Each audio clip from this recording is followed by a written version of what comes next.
everybody, Miss Dumas here again, giving you the part 2 in the tutorial series of how to write a DBQ. And today I want to focus, or for this lesson I want to focus on, now that we've done all our work with the documents and we've kind of created our thesis, how do we come up with a historical context?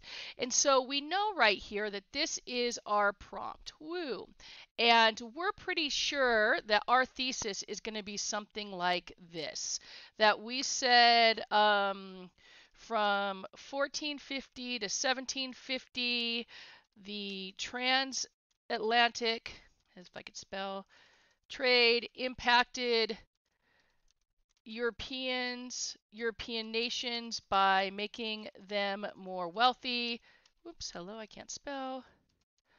But it also decimated both Native American and African populations. All right, so I was able to do a three-pronged thesis statement with this, right? So we know that the impacts are going to be making Europeans wealthy and then decimating Native American and African populations. So that is my thesis statement. Now I have to think about, for historical context, what does my reader need to know in order to be able to understand my thesis statement. So in my thesis statement, I'm talking about Europe, I'm talking about Native Americans, I'm talking about Africans, I'm talking about the transatlantic trade, and I'm starting in 1450. And so if you are a reader who has no idea what is going on, you have no idea what the transatlantic trade is, you don't know why it's starting in 1450, we need some background information to be able to get the reader to understand this. And so I might want to do something like this. Okay, to understand the date, let's start something like this. Around, oops, hello, I can't do bold. Around 1450, European nations set sail across the Atlantic in order to find a way into the Asian spice trade so that they could gain profits from it. Okay. And then we can say, okay, but now we've got to talk about it did actually lead to transatlantic trade.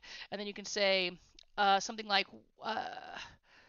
through the voyages, you could say Europeans such as the Spanish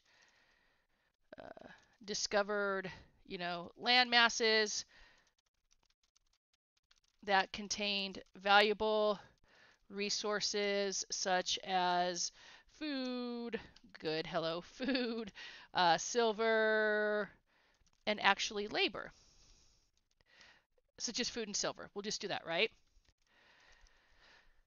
So the Europeans decided to colonize these regions, now known as the Americas. And the Americans, hello, good gracious Dumas. And this began the transatlantic trade that, what's the word I'm looking for? That included Africa, Europe, and the Americas. Okay. And so there's my historical context. I've given some background information. Here's why it starts in 1450. Here's what the transatlantic trade was. And here's how they're all involved. So some basic information in 3 to 4 sentences. And we have some specific facts. Asian spice trade, silver, gold, the Americas.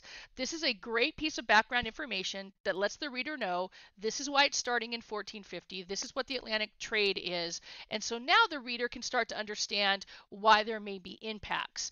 But I'm not quite done with my intro paragraph. I need a transition into my thesis in order to make this complete.